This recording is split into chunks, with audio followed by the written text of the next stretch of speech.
ഉറപ്പായ സമ്മാനങ്ങളും ഡിസ്കൗണ്ടുകളുമായി. ഇന്നത്തെ ജനയുഗം പത്രത്തിൽ CPIയുടെ നേതാവായിട്ടുള്ള സത്യൻ മൊകേരിയുടെ ഒരു ലേഖനം കാണുവാൻ ഇടയായി. ആ ലേഖനത്തിലാണ് നിയമസഭയുടെ ഉപനേതാവ് സ്ഥാനം CPIക്ക് ലഭിക്കാത്തത് മൂലം ഉണ്ടായ പ്രശ്നങ്ങളെ സംബന്ധിച്ചിടത്തോളം അടിസ്ഥാനരഹിതമായ ആക്ഷേപങ്ങളും ആരോപണങ്ങളും ഉന്നയിക്കുവാൻ ശ്രീ സത്യൻ മൊകേരി തയ്യാറായിട്ടുള്ളത്.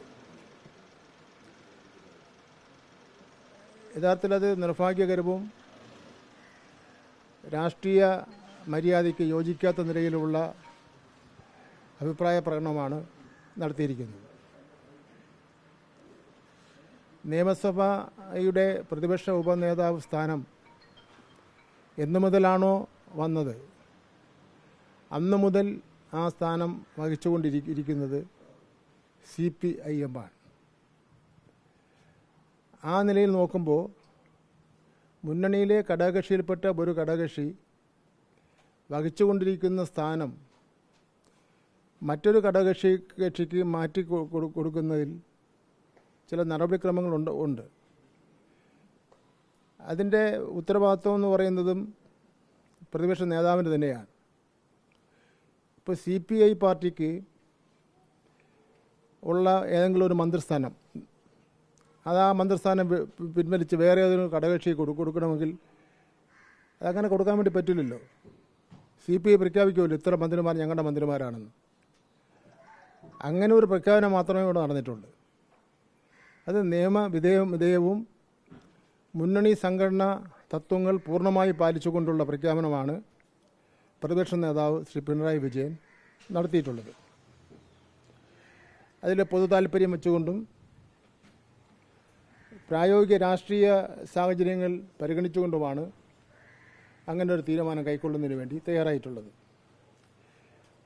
മുന്നണി മര്യാദകൾ ലംഘിച്ചുകൊണ്ട് അടക്കി ആക്ഷേപിക്കുന്ന നിലപാട് ശ്രീ സത്യൻ മൊകേരിയുടെ ഭാഗത്തുനിന്നുണ്ടായത് തികച്ചും ഖേദകരമാണ് എന്ന് ഞാൻ സൂചിപ്പിക്കുകയാണ്. പിണറായി വിജയൻ ഇടതുപക്ഷ ജനാധിപത്യ മുന്നണിയുടെ ഐക്യത്തിന് വേണ്ടി വിശാല ഐക്യത്തിന് വേണ്ടി നിൽക്കുന്ന ആളാണ്. കൂടുതൽ കക്ഷികളെ ഇടതുപക്ഷ മുന്നണിയിലേക്ക് കൊണ്ടുവരുന്നതിന് വേണ്ടി പരിശ്രമം നടത്തുന്ന വ്യക്തിത്വമാണ്. ഇടതുപക്ഷ പ്രസ്ഥാനത്തിൻ്റെ ആശയങ്ങളോട് യോജിക്കുന്നവരെ. എന്നാൽ CPI സംബന്ധിച്ചിടത്തോളം മുന്നണി വിപുലീകരിക്കുന്നു എന്നുള്ള യാതൊരു ആഗ്രഹവും അവർക്ക് ഉള്ളതായി കാണുന്നില്ല. മുന്നണി വിപുലീകരണത്തിൽ തങ്ങളാണ് നേതൃത്വപരമായ പങ്ക് വഹിക്കുന്നതെന്നൊക്കെ തന്നെ ലേഖനത്തിൽ കാണുന്നു എന്നുള്ളത് കൊണ്ട് കാര്യം സൂചിപ്പിച്ചത് മാത്രമേ ഉള്ളൂ. സഖാ പിണറായി വിജയനെ വ്യക്തിപരമായ ലക്ഷ്യം വെച്ചുകൊണ്ട് ഏകാധിപത്യപരമായി കാര്യങ്ങൾ ചെയ്യുന്നു എന്നെല്ലാം ഉള്ള വിമർശനം അടിസ്ഥാനരഹിതവും അതൊരു രാഷ്ട്രീയ മര്യാദയ്ക്ക് യോജിച്ചതും ആണെന്ന് തോന്നുന്നില്ല.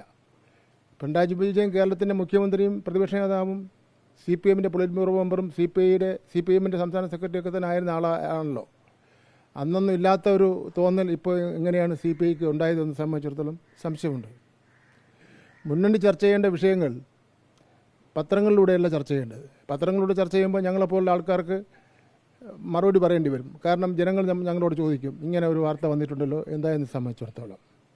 PMCയുടെ വിഷയത്തിലും പ്രശ്നം കൂടുതൽ വഷളാക്കിയത് CPI തന്നെയാണ്. സ്ഥാനമാനങ്ങൾക്കപ്പുറം CPIക്ക് LDFനെ ശക്തിപ്പെടുത്തണമെന്നുള്ളൊരു നിലപാട് നമുക്ക് കാണുന്നതിന് വേണ്ടി കഴിയില്ല.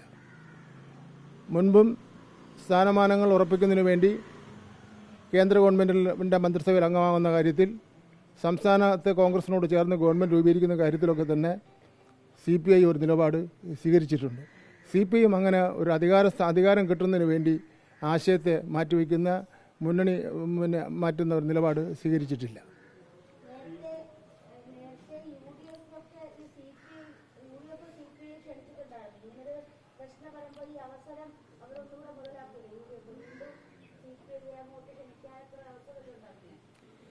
അതവർ ആയിക്കോട്ടെ, അതിനിപ്പോൾ എന്താ.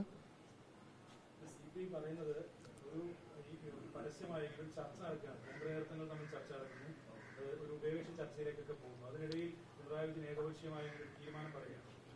അല്ല, നമുക്കിപ്പോൾ ഈ ഇടതുപക്ഷ ജനാധിപത്യ മുന്നണിയിൽ ഏതൊക്കെ ഘടകകക്ഷികൾക്കാണ് ഏതെല്ലാം സ്ഥാനവും സംബന്ധിച്ചിടത്തോളം സിറ്റിംഗ് ആയിട്ട് ഇപ്പോൾ നിലവിലൊരു സംഗതി ഉണ്ടല്ലോ.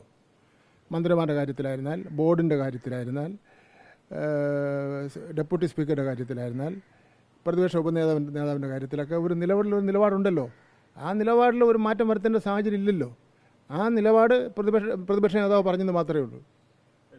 ഈ സത്യമൊകേരി വളരെ സീനിയറായ നേതാവാണ്. ജനകീയവും അവരുടെ പാർട്ടി മുഖപത്രവുമാണ്. അപ്പോൾ പാർട്ടിയുടെ നിലപാട് തന്നെയാണോ സത്യമൊകേരി പറഞ്ഞത് എന്ന കാര്യം CPIയുടെ സംസ്ഥാന സെക്രട്ടറി ഔദ്യോഗിക നേതൃത്വം കൂടി പറയേണ്ടതില്ല. കാരണം പറഞ്ഞാൽ സാധാരണ പ്രതികരണം നടത്തും പോലെയല്ലോ പാർട്ടി മുഖപത്രത്തിൽ ഒരു അഭിപ്രായം എഴുതുക എന്ന് പറഞ്ഞു. ജനയുഗത്തിൽ വന്നിരിക്കുന്ന ലേഖനം, 2-ാം പേജിലെ ലേഖനം അവരെല്ലാം കൂട്ടായി ആലോചിച്ചുകൊണ്ട് തയ്യാറാക്കി എഴുതിയത് ലേഖനമെന്ന് വേണം കരുതാൻ.